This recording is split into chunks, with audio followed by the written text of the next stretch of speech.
This week on Culture Leaders Daily, we bring you my conversation with Jim McCann, the founder and CEO of 1-800-Flowers. This is actually my second conversation with him because the first was on his podcast when he interviewed me. So I was so pleased to turn the tables. Jim is a fascinating person. He's an entrepreneur, a philanthropist, and a leader on a lifelong quest for knowledge. We talked about the lessons he learned turning a flower shop into a multi-billion-dollar company and the lessons he's learning today as he leads that company's workforce into the age of AI. He is curious. He's passionate about experiences and connection. And Jim's story really is one about connections and relationships. We're going to talk about efforts to help his employees develop personally and professionally, the community he helped create during the height of the pandemic. And at a few points, he even turns the questions on to me as we puzzle out the future of workplace culture. It's a fascinating conversation. So please welcome to the podcast, Jim McCann. Jim McCann, the tables have turned. I was on your podcast and now you're on mine. So all we do is talk to one another. No one else is listening. It's just you and I. That's right. So let me start by asking, what is your why? My why changes, keeps on changing. And now my why is changing again. And what I mean is whatever I do, I want to build, whether it's our not-for-profit or it's our businesses or it's relationships we have or it's other work that I'm doing. I want to do more. I want to do it better. And now the why for me is all of the above, but now I'm thinking multi-generational. How do I want to make sure I live long enough that my grandkids remember me. And my wife and I feel that way about together. We feel the same. We want to make a difference in their lives. And it's not just our grandkids, it's our nieces and nephews. I'm the oldest of 5 kids, so we have lots of nieces and nephews. And I want to continue to grow, even though I'm broken down and old. I think there's so much more to learn. I'm more curious every day. So my why is to grow, to learn, to become a better person, better me, my best me. And that the bar gets higher all the time, and to do it with a sense of making sure I'm passing it on. It's not every day that I get to interview someone that has built a multi-billion-dollar business that's also a philanthropist, that also is a thought leader, you have such a story of your career, but really your life. And so I would love to hear what your why was when you got started. I mean, how has it evolved? Well, when we got started, as you know, my career is I've had lots of jobs, but my only 2 career jobs were first I was in the social services. I worked in and ran a home for teenage boys here in New York City, and then it was the why was, well, if you're going to have to work and you do, why not make it interesting? I was on my way, I thought, to become a policeman in New York City. But I got hooked on my work at St. John's Home for Boys, and I kept putting off going into the police academy because I got another promotion that is a little bit more interesting. I knew it wasn't going to be my long-term career, but in that world, like in politics and a few other spaces, young people can get a disproportionate opportunity if they're aggressive and if they work hard, because a lot of people aren't attracted to the work because it doesn't pay very well. So in politics, you see young people get great opportunities because it pays nothing, and the work is so hard that more seasoned professionals aren't going to do it. So you'll get as much as you can handle, and maybe a little more. So the why then was to do something that was interesting and to make a living.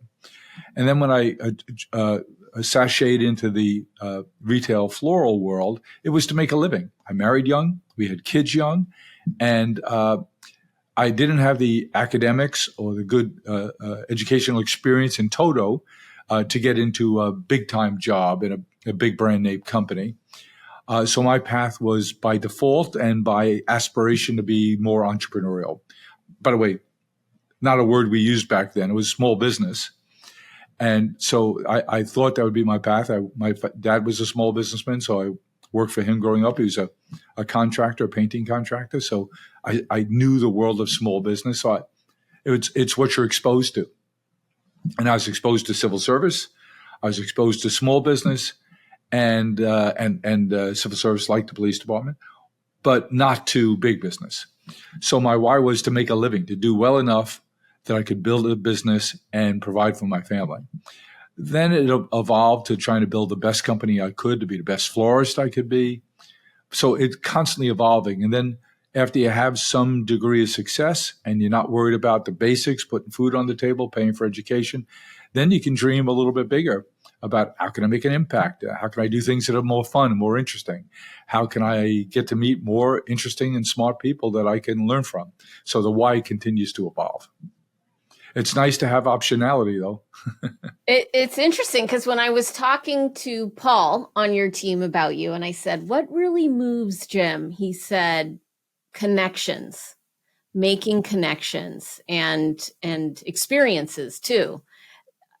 You were talking about 1-800-Flowers and like being the best florist you could be, but I've always thought that you weren't really a florist. You were a connection maker, an experience creator, that it's so much more than just the flower. It's the moment that matters. I've always realized that my education didn't come in form. Yes, I went to school. I graduated from college. I did a couple of classes in graduate school, but my education always came from meeting smart people like you and being able to get to know you and learn and look at the world a little bit through your eyes.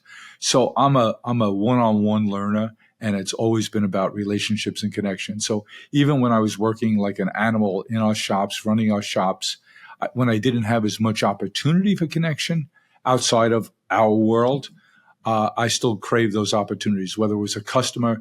I remember that in our first flower shop on the Upper East Side of New York, Dr. Jessica, that there was one of my best customers. His name was Roberto Alacan. And Roberto Alacan was the ambassador to the UN from Cuba. And his wife was a lovely lady. He was Fidel Castro's right-hand man. And he lived right around the corner from our flower shop. And he'd entertain a lot. And it is a high-rise apartment. And we decorate his apartment. And, so we had this little shop, and he was an important customer to us. But I would remember yearning for those opportunities just to talk to him. Tell me about Cuba. Tell me about communism. Tell me about Fidel Castro. Tell me about his brother Raul. And I mean, I was just thirsty to learn from him. I remember there was a priest, a Catholic priest, who was from Indiana. He was one of our early customers. And he was this tall, handsome, thoughtful man. And we got close to him. And in fact, when my first daughter was born, my first child, my daughter, was born, Erin, he christened her. He came out to our home in Queens and christened her, and he became close with our family. Until one day, a newspaper outed him as being the head of the CIA in Southeast Asia during the Vietnam War. What? I mean, who would have thunk it? You can't make this stuff up. You cannot. And he was the most interesting man. So, and then there was another guy, also a tall, handsome man, and he was very classy. And finally, someone says, you know what John does for a living? I said, no. I said, he's a walker. I said, what do you mean a walker? He said, walk dogs? What is he? He lives in this beautiful apartment building, a condominium, very expensive apartments. I mean, what is it? A walker was a fellow who was very good at being the arm that someone hung on. So you'd have a very wealthy woman who wanted to go to the ball or the great big fundraiser at the Met or something like that, and he would be the date. Who knew there was such a thing? We didn't have that in South Ozone Park, Queens. We didn't have walkers. It's a PG gigolo, basically? Exactly. Maybe not PG. Probably I not, don't know. actually. I don't know. But I just, I thought I grew up in a worldly environment in a fairly hardscrabble community in Queens of blue-collar people, wise guys and policemen and merchants and small businessmen like my dad, plumbers, electricians, stuff like that. But when I got to Manhattan, I realized I lived a million miles away. Right. So I've always enjoyed learning from people and meeting new people and hearing their stories. Yeah, it's interesting. I had the reverse experience. So I grew up we didn't have a lot of money, but my family, my extended family had a lot of money and they took care of us. So my uncle is like a literal billionaire and he owned a huge building in Soho and he let us live there. I'm pretty sure for free. I don't know the financials, what my No dad and my kidding. uncle worked out. So we lived above the Prada, you know, and like Tommy Hilfiger lived in our building. And so I was surrounded by Of course he that. did. Yeah, yeah, I did. I remember one time I walked my dog because I had a black lab and I was, you know, I hadn't gotten out of bed all day. I was watching TV. I'm a teenager. I'm wearing my bathrobe. I go walk my dog and here's Tommy Hold it. Hilfiger with some You're out of your supermodel. teens now? I'm out of my teens now, actually. I'm in my Oh, early wow. 20s, Jim. I didn't realize you'd gotten that old. And so here's Tommy trying to impress his supermodel girlfriend, I'm sure. And I'm in the elevator with him, like, sorry, Trying here. to keep the black lab off them. Yeah, exactly. That's Versace. Don't jump on them. Anyway, so I grew up with, and then I went to college in Wisconsin, and it's a totally different, it's just the down to earth world, Midwest Americans, and they have backyards and they're nice. And I was like, whoa. You go to school in Madison? Yeah, Madison. Go Badgers. Yep. Totally different experience. So, and then now I'm in recovery, you know, and like all of my friends are former pimps and prostitutes, you know, and so I'm learning more now than ever before about the way the world works. But you had a very, very interesting dad. Oh yeah, I did have a very interesting dad. That's for sure. And I think you're going to be able to tell the world that story. That's going to be. Oh, man, I'm working so hard on trying to make this documentary. I think the story needs to be told. And so I've actually started filming interviews with people. I'm going to France in January and I'm going to film more. So we're making progress slowly but surely. Good for you.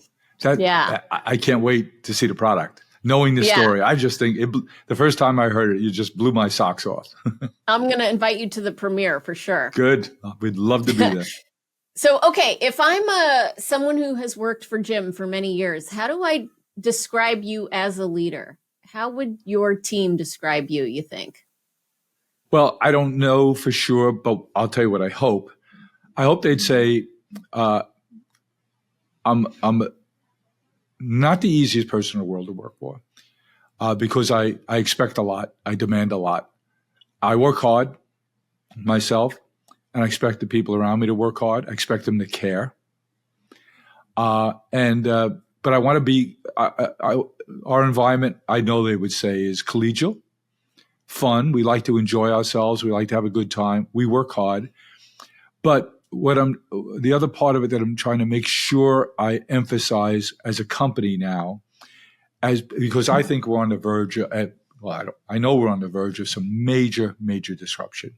And you and I have chatted about that. And you've helped shape my view of how that's going to impact us all. And so I'm of the opinion that it's going to really impact our people, how we work, what we do, how many people we have. And I think some people are going to be exited. Some people are going to be new people brought on, different skills.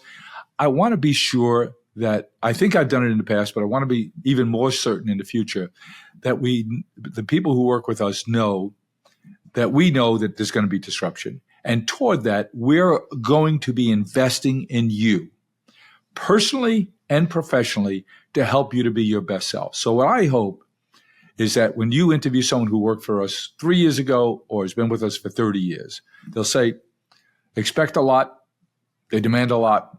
It's a hard-charging environment, but it's collegial, it's cordial, it's friendly, it's fun. And they always, always wanted to invest in us. They wanted us to learn new skills. So we have a program here called Fresh University.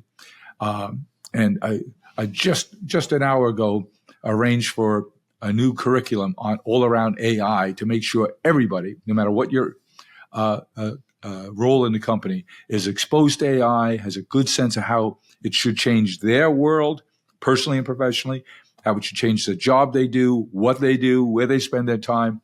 And if something happens where we don't need that role here anymore, that they're qualified to go someplace else in the company, or if they're not going to stay with the company, they're going to go someplace else, they have a better toolkit, personally and professionally, to bring those skills elsewhere.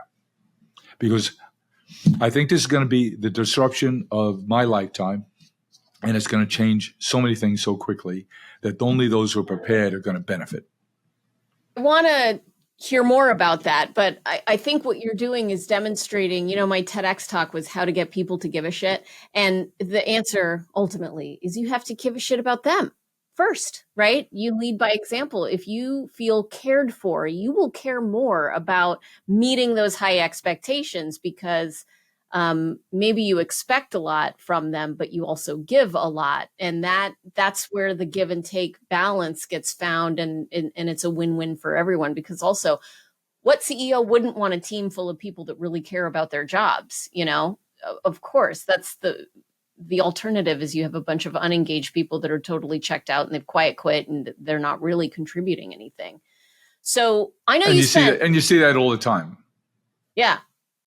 In your work, you go into a company, and I imagine your radar picks up very quickly what the culture feels like. Is it effective? And there's always more than one culture in the company, right? Mm-hmm. Yeah. There might be one culture sometimes. In finance. There's another here. Well, the California office is very different from the Florida office. Is very different from the Georgia office. And the executive team culture versus the frontline team culture. I mean, that's another big differentiator. And I think the hardest work is done by the middle managers, because Absolutely. they have to manage in 10 directions. It's not just up and down. It's sideways. It's that way, that way, that way, that way, So and without the agency to be effective all the time. Right. Exactly. Without the autonomy and the empowerment, so to speak. Okay, so you spent 3 days with Microsoft learning about AI and the impact on the business. Is that right? Yeah, that was back in June. Yeah. So what did you learn? You're talking about this disruption. I would love to hear what you see the AI impact on your business will be kind of tangibly. Well, that was an eye opener for me. 3 days in Redmond, Washington. I've been a student of AI and the changes it's likely to have longer than that. So let's say for the last 12, 18 months. But in June, spending 3 days thinking of nothing else and being able to interact with the leadership of Microsoft over those days to see what I came away with. This is interesting. Everyone was talking about OpenAI, and they had 10, 11, $12 billion invested in OpenAI at that point.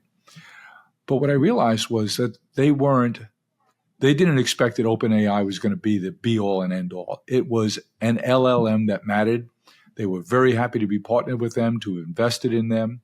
But they thought there would be several LLMs, and that's proven to be the case.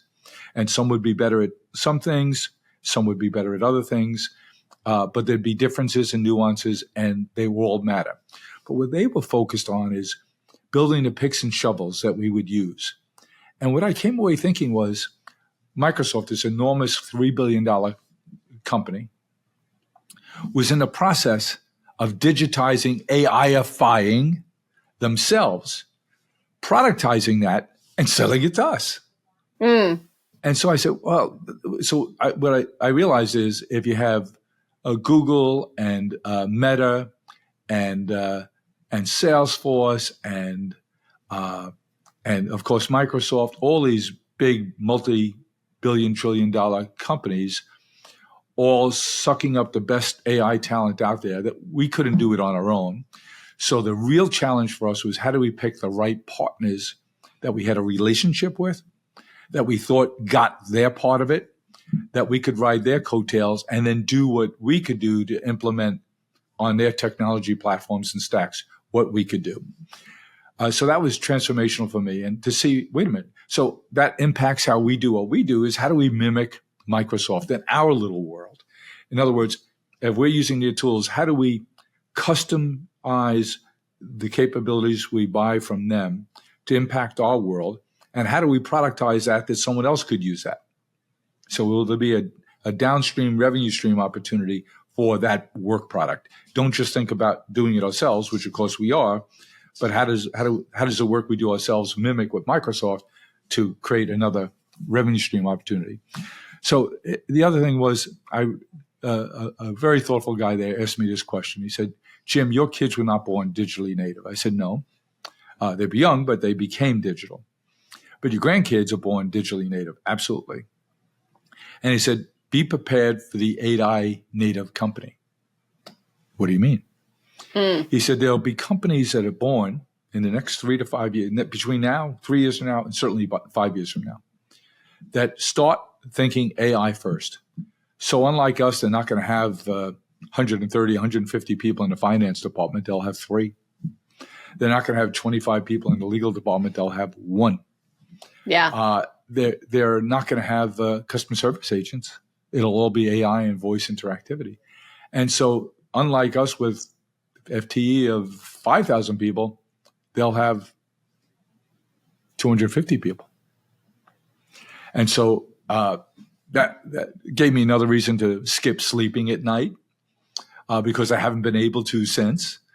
But so the irony is this is one place where you can digitize, you can automate, so to speak. It's sort of an outmoded term. But how do we use digital products to do what we do better and faster than we do it today, serving our customers better? And how do we do that with less human activity, doing it better? And how do we do that in every area of our company? So I just heard the other day, I ran into a guy a wonderful guy at our conference last week. We did an AI conference through Worth Media Group last week in Manhattan. It was called Techonomy 24. So Techonomy is the name of the conference. And it's all about innovation. And it was all about innovation, and the dominant topic was AI. So I met a fellow during a break who's a terrific guy. Went to the same high school in Brooklyn that I went to, but 100 years after me. And he's in charge of working at a creative agency, and he's in charge of AI-ifying that company. So he knows all the little agencies to work with that he can bring in to change different parts of it. And when he sat me down and went through what he's doing to that company, I'm saying, oh my God, we're not going fast enough. And there's so many tools here that we should be taking advantage of. So I went there thinking I had a fairly decent grasp on how our roadmap.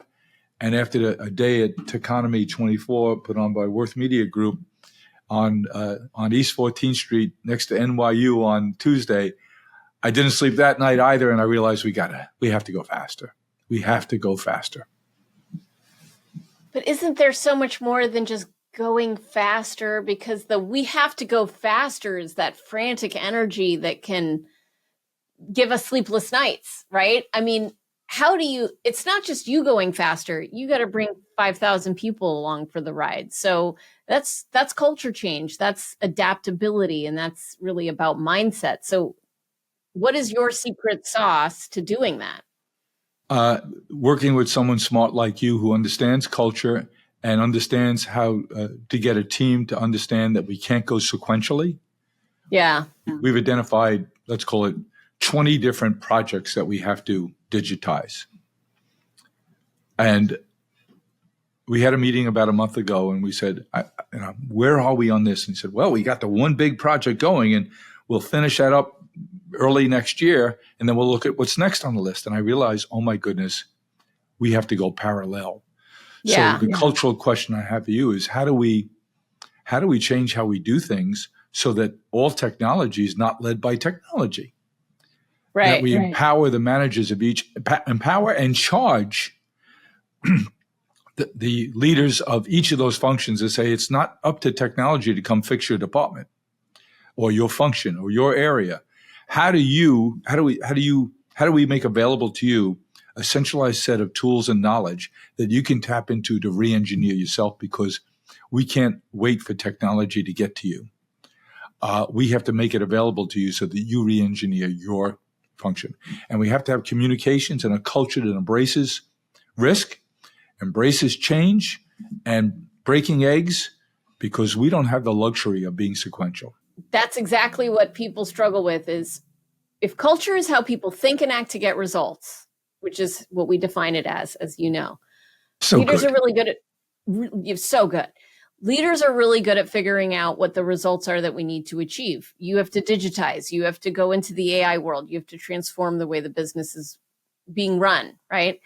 And then managers are really good at figuring out how to get people to act according to the result that's necessary. So we have to do a project, and this project has the result in mind. But the thinking, how people think, is the part that gets lost. Is we can't just transform what people are doing. We got to get a whole new mindset so that this can be parallel, because everyone is thinking about the problem differently and doing it in parallel. So as a coach to some of the great leaders of this country, how would you coach us to say, how do we change what we measure, what goals we set, what rewards we hold out, what we celebrate, what we don't tolerate? All those rules change now. Help us. Yeah. So number one, you have to simplify, because it can be overwhelming when, for an employee, right? I mean, you may have 20 priorities, but that will never become 20 priorities for your employees, because also they're not owners. They don't have as much incentive to care as you do, right? Mm-hmm. So we have to just simplify it so it feels, we don't want them to have sleepless nights. The sleepless nights are for the owners, right? The sleep That's our nights. job. Yeah, that's your job. And you get the pros and the cons of being the owner, which is you have sleepless nights, but you also benefit from being the owner of the organization. So for the people, we have to simplify. So you have to be selective and prioritize. What are the three? You get to pick three things that are the results you're going to focus on. And it could be digitizing. Usually those three are something around revenue, something around cost, and then something around like a project, a transformation project, which in this case would be digitizing. So you get really clear on the goal. And then you have to be explicit. You have to say out loud the part that is usually assumed or implied at work, which is, here's how we want you to think. We want you to think in the following way. So it's AI first, or you label and name the way that you want people to think, the mindset that you're encouraging. And then you and your leaders, mostly your leaders, need to reinforce that way of thinking every day, all day long, with consistent action of recognizing people who do it, of giving feedback, constructive feedback when people don't, and evaluating all of the systems within your organization that either encourage or dissuade people from being AI first or whatever. So maybe you have approval processes that are too onerous for people to even innovate, or maybe you have leaders that are not encouraging risk taking because they play it safe. And so you have to evaluate go. The underlying conflict there is you're asking people. A guy I really respect, you may know, Seth Godin, publishes a blog post every day. Seth said, if you're not thinking as an employee, if you're not thinking about how to digitize, how to use AI to do your job, be assured your boss is. And if you are, then that's freeing you up to do only what a human can do, because the whole world is running down this path. So if you're not doing it, your boss is thinking about it. And if you're not doing it, then you're not freeing yourself up to do only what a human can do. And then you're not controlling your own destiny. So how do we, I think that makes sense, but how do you convince all these folks to automate their own jobs and have trust that in their own skill sets and in the enterprise that they're not going to be working themselves out of work? Well, they might be, right? They might be. And I don't think you have to pretend that they're not. I think you can have a transparent conversation with them where you say, this company is going to change. We're probably going to have less people 3 years from now than we do now, but we want to prepare you for the next thing. And so embrace this AI first, because it'll help you either here or at the next place, which is what you said at the beginning of this conversation. Exactly. Right. And that's why we put such a big emphasis on the past couple of years on in our education programs, our training programs, our exposure programs to help people understand the new technologies, thinking about leadership, having your book in our library for people to understand how things are changing and what their role in it is, because the big fear is not being prepared and being caught off guard or surprised. And so that's why we've been trying to invest in individuals. And people are resentful of leaders right now I'm actually going to be on the news tomorrow talking about increasing resentment in the workforce. Well, I And thought it was why are about they? those charges that they brought the last time against you, but they've been dropped now, right? Yeah, they've been dropped. Yeah, luckily. But the resentment is so strong The because last time I we think, chatted, you were on NBC News the next night. I know you saw that. That was so fun when people see me on the news and I didn't send it to them and they're just watching TV at home and then I'm on the screen and they let me know that's my favorite. You were one of those people. It's funny. So, but I think leaders think that their job is to protect or to make sure people aren't afraid. And so then they will oftentimes do the rose-colored glasses lens of everything, right? Mm-hmm. And and then it's kind of BS. And there's it's almost like they're lying to their workforce. And then they have layoffs at one point, and then it's such a shock. And it feels like when I was a CHRO of a tech company and my CEO told me, we're going to have layoffs and we as an executive team need to come together and figure out how many people we can lay off and who we're going to lay off. The first thing I did was I broke the executive seal of silence, which is kind of an assumed seal of silence. And I told my entire team, I was like, guys, we're going to have layoffs. I don't know when, I don't know how many, and I don't know if you're going to be affected, but I'm just letting you know that this is happening. And what that created was everyone started brushing up their resume, getting somewhere applying for jobs. Some people weren't. And ultimately, a bunch of people on my team left for other jobs. And I didn't end up having to do any layoffs because it's self-corrected, because the people who were so fearful left. The people who stayed, though, they were so grateful to me for not hiding the truth. Yes. For fear that they would get distracted from productivity, right? And they are loyal to me to this day because they knew that I had their back. And I think that transparency is not as common anymore in leadership, that people are afraid to tell the truth. What was the motivation to leave that world and to write that first book?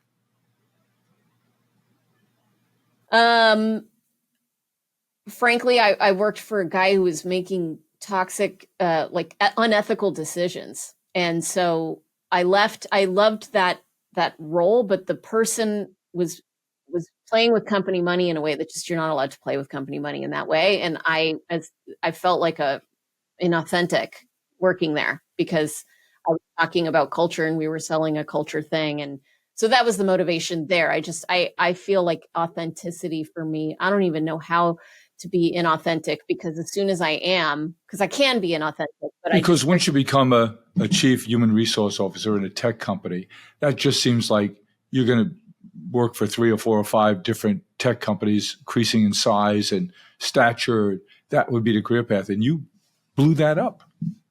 Yeah, I blew that up because of the leader and because Joe Terry, the head of Culture Partners, felt like the kind of leader that they write books about, the kind of leader that you hear about. Like, is there really the CEO that will make the hard decision that is totally counterintuitive, but is right for the people and ultimately does even drive results? I mean, that's pretty remarkable, Like when I was negotiating with Joe Terry, I sold him my keynote business. And when I sold him the business, we were negotiating the price, right? And he said, okay, I'm going to offer you, let's do fake money numbers, right? He's like, I'll offer you $3 for your business. And I was expecting him to offer me like $6. So when he said 3, I was deeply disappointed. But I really wanted to work with him at that point. So I came back and I said, I was expecting more, and I would be happy if you offered me somewhere between $5 and $6, for example.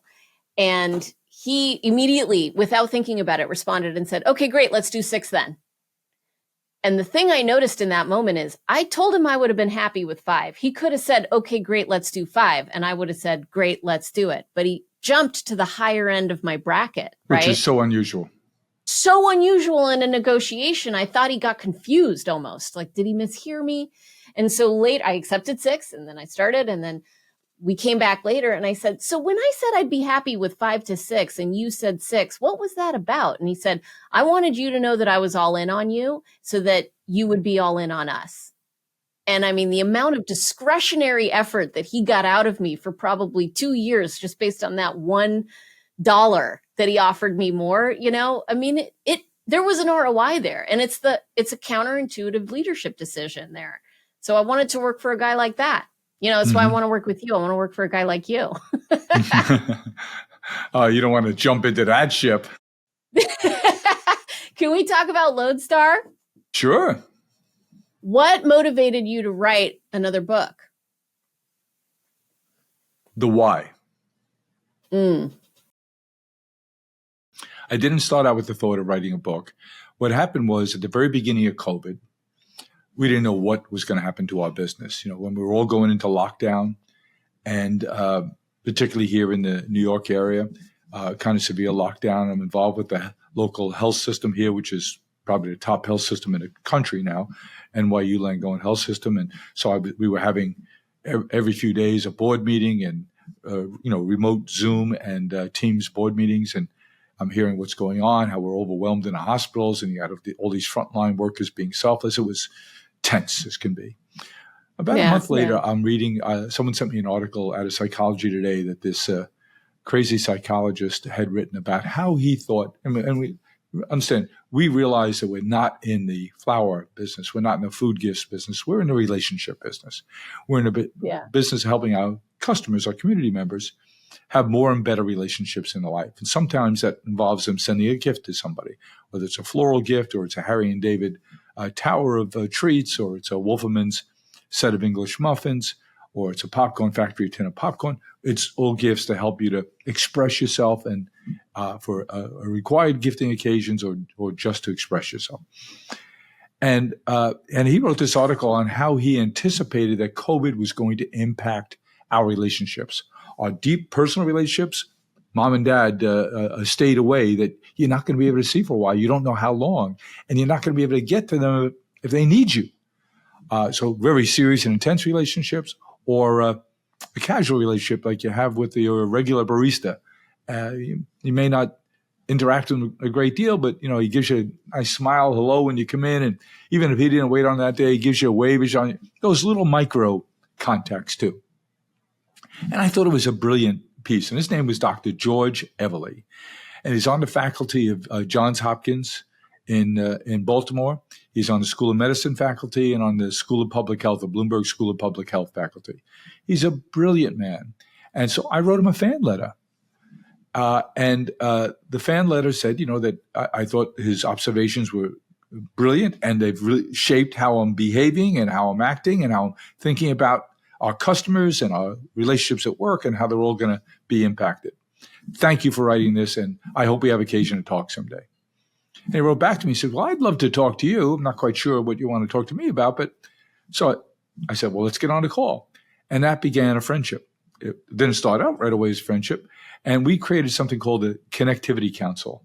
So at the very beginning of COVID, we didn't know what to do. Do we send an email to a customer saying, buy our stuff? Or, hey, if you're locked down, why not do it with flour? No, we couldn't do that.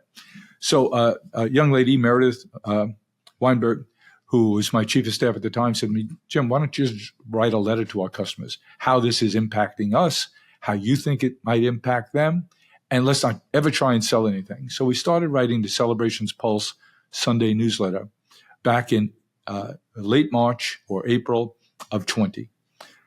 And we just continued doing it, and it just grown and grown and grown. But now it's interactive. People are writing to us saying, geez, what do we do with kids who've been out of school for a few months? What about the social implication? Well, I didn't know how to answer those. So we assembled a team of psychologists and really smart educators at all called the Connectivity Council. And Dr. George Everly was the first person I asked to join that council. And we have Dr. Angela Jackson from Harvard, and we have Dr. Dan Willingham from the University of Virginia. We have Dr. Chloe Carmichael, a renowned therapist here from New York and now Orlando, Florida as well. And wonderful group and I was learning from these people, and we were sharing things. We were putting on group presentations, going deep on specific issues, and our community was growing because we were providing really helpful information. And I remember it was a little over 2.5 years ago.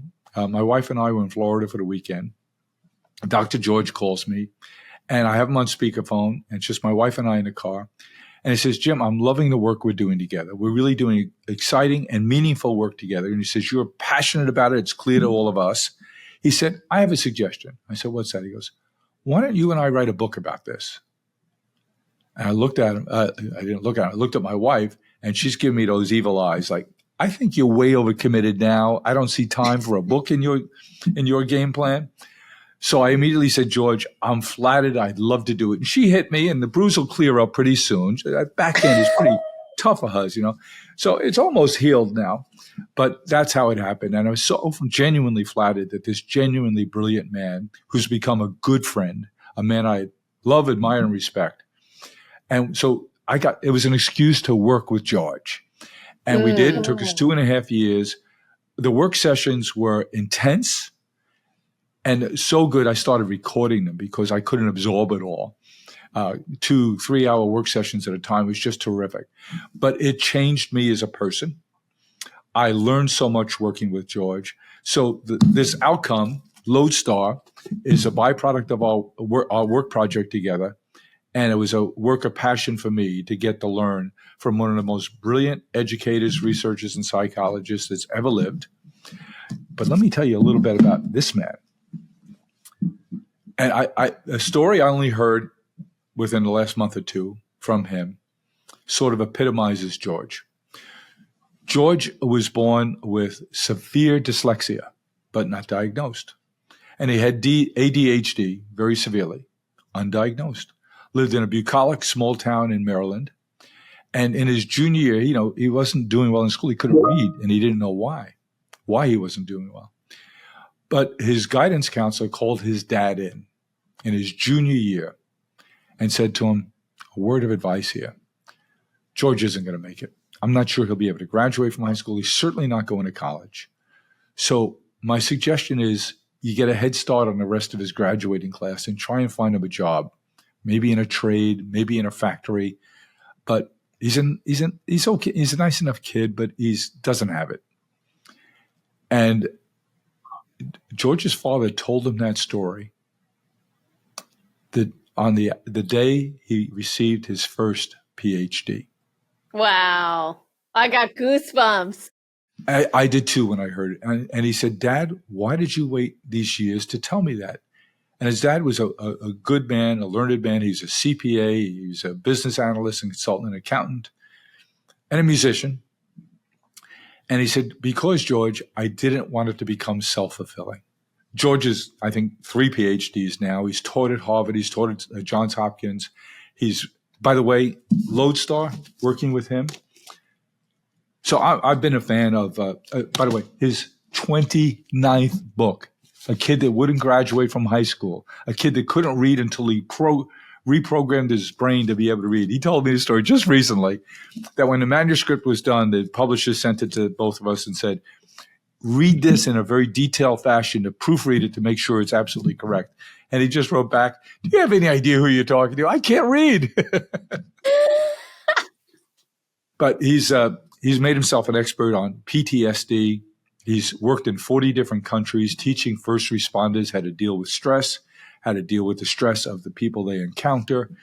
So he's just so this was an excuse to hang around with a really smart guy who's a good guy and become a good friend and to learn from him. And not only to learn from him, but to learn through him what the great tenets were of self-help, self-development, being your better self. And he's changed. Working with him has changed me in so many ways, all for the better, that I still know I can be a better me tomorrow, and I'm working hard to do that.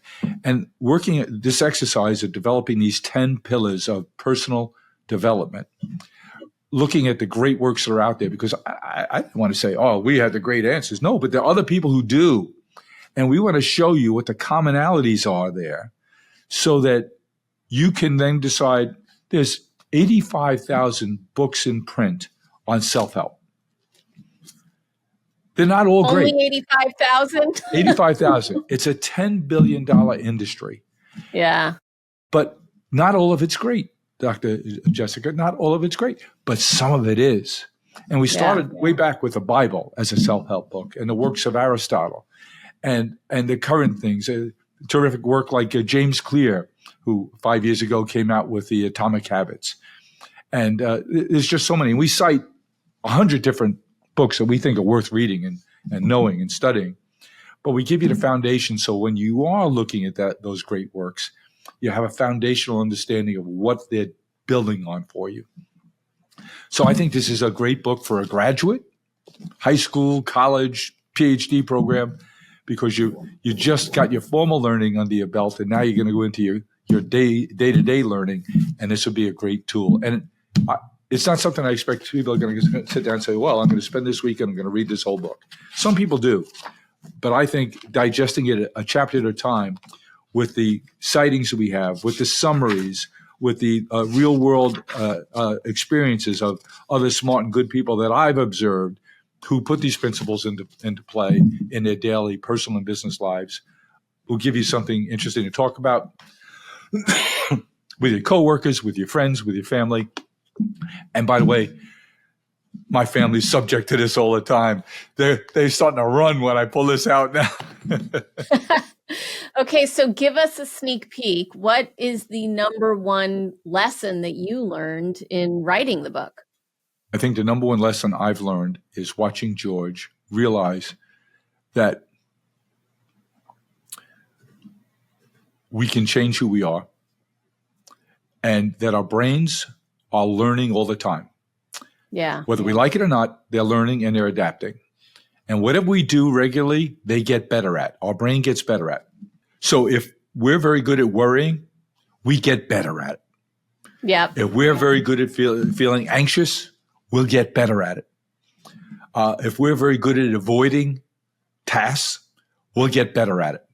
So if we understand that about ourselves and understand this idea that he's taught me, which is neuroplasticity, that we can rewire our brains like Dr. George had to, like you've done in your life, then it's incumbent upon us to be deliberate, underline be deliberate, about our plan for ourselves. How are we going to change the way we think? Only 20% of the population is born optimistic. That's 80% are predisposed to pessimistic thinking. It's 10 times easier to go down the pessimism trail. It takes work to go down the optimism trail, to be an optimist. But optimists, as you know and as you've proven, are going to have more friends, are going to do better in their careers, they're going to do better in school, they're going to have more and better relationships, and they're going to have better and measurably better health because you're optimistic. So why would I choose to be a pessimist when I have the tools, got them, where I can teach myself to be optimistic and to be better at everything I do, to have a better, richer life, better, richer relationships, and have a better health outcome? Why not? Because I can tell you from experience as a almost lifelong pessimist, you don't know that there's a different way when you're in that mentality. You have to learn that, and now I didn't learn that till I was 37. And that's 6 months ago. Yeah, exactly. And went on my kind of transformative journey where I realized everything was upside down. But don't you still have to work at it every day? Oh my goodness, this morning, I've been in a bad mood for a week, Jim. I've been in such a bad mood. And this morning I woke up and I was like, enough. And I went outside with my dog and he was taking a long time to go potty, which was super irritating. And I just said, I'm grateful for this house. I'm grateful for that tree. I'm grateful for that car. I'm grateful for this dog. And I just said it out loud, even though I wasn't feeling it, because the key is you have to act your way into right thinking. Fake it till you make it. Fake it till you make it. You cannot think your way into right acting. You have to just act as if you're optimistic and in gratitude, and then actually it comes. Smile, and then you'll actually feel a little bit happier. You just have to, but there is something juicy and kind of addictive about being in a bad mood. Being a victim, it's like easier. But now you know that week is coming on, and it's easy to embrace it and go down that hole, isn't it? Yeah. Well, the difference is when that warm, comfortable feeling that you're familiar with, and you wrap yourself in that dark cloak. You have to fight not to let that happen. Yeah. And in the old days, I thought I was confused because I would think, I wonder why I'm so upset. Like there was some secret reason that if only I could discover, I would solve the problem. And now when I do it, I think I've got to get my head out of my ass. Like what's happening It's right now is on that you. You can yeah, change it. Exactly. We call Man, that playing the glad game. Like you playing should the what shout it game? out loud, the glad game. I'm glad. I'm so fortunate I have this house. I'm so fortunate I have this job. I'm so fortunate that I'm upright and I'm healthy today. Yeah. I got all my Make your fingers. list. I'm so glad I know Jim McCann. Well, add that to the list. You got to have a higher bar than that. Oh, man. Okay, we have to go, but let me ask you my last question, which is my favorite question, which is, what is something that you don't get asked about very often on these kinds of interviews that you wish you were asked more often? I think the future. Our jobs as individuals, and if you're in business, especially so, is to anticipate what the future looks like. And I'm not telling you I'm a visionary, and I'm not. But I sure know a bunch of bright people. So you asked me about my trip to Microsoft back in June. And I've been deliberate in that 5 months since then to flesh out my board of advisors on all things AI. And it's amazing so I know the limitations of my intellectual capacity. And I know there's a lot of people out there a whole lot brighter and smarter and more knowledgeable about things than I am. But I need to tap into them because I have a responsibility to take my best guess as the future and align us as an individual, as a person, as a family, as kids and grandkids, but especially as a business, to take our best guess at what the future looks like and get us positioned to take advantage of the future and not be overwhelmed by it. So for me, the future is who are the people out there? So I mentioned the team from Microsoft. I mentioned a bunch of people, a couple of people in particular from Google who I turn to. There's a guy who I've known for several years, who I read every day, blogs every day. His name is Shelley Palmer, and he has shelleypalmer.com, and he's got a blog that he posts every day. And so I had him on my podcast. Like today, it just flew by. I didn't get to a fraction of the questions I wanted because he's one of those Renaissance men. But he really understands AI, in particular, where it's going. So I don't have to be the smartest guy in the world, Jessica, but I tap into people like you who help me to think about culture and how I influence it. And I can't control it, but how do I influence it? What dials do I turn? What are my responsibilities in this leadership role here in terms of the people I lead or try to lead? So I turned to Shelley Palmer. I spent 5 hours with Shelley in the last 4 weeks, helping me to understand. And I'm always saying, well, what can I do for Shelley? Because he's the most in-demand speaker I know right now. Like you're the two most in-demand speakers I know, and you're helping us think about culture. How do we get there? Where's it likely going? How do we prepare ourselves? Where do we get new inputs? So the thing I like to think about more and more is the future. It's scary and it's exciting at the same time. But if we pull the covers up over our head and say, nah, I'm not going to worry about it today, it's going to overwhelm us. Incredible. And I lied. I have one last question, which is, I know after hearing this conversation, our listeners are going to want to hear more from you. So you are a thought leader. You have a podcast. You have a newsletter. Where can people go if they want to hear more from you? Well, the newsletter is called Celebrations Pulse. Now over 10 million subscribers. I'm so pleased to say, and frankly, knocked out by. And then the podcast is called Celebrations Chatter. And you can come to celebrationschatter.com. You can come to celebrations.com. Or this other site called 1-800-Flowers.com, and you can learn about it there too. Look at the cool people I get to hang around with. Dr. Jessica Kriegel. My goodness. And when I think of my board of advisors now, you're the centerpiece of that. Oh, that's so kind and such an exaggeration, but I'm just Not grateful at to know all. you. Well, I have so appreciated getting to know you, getting to interact with your team and know them as well. I mean, you surround yourself by incredible people. So I'm so grateful for our friendship. Thank you so much Me for too. coming on the podcast. It's one of my gifts this year.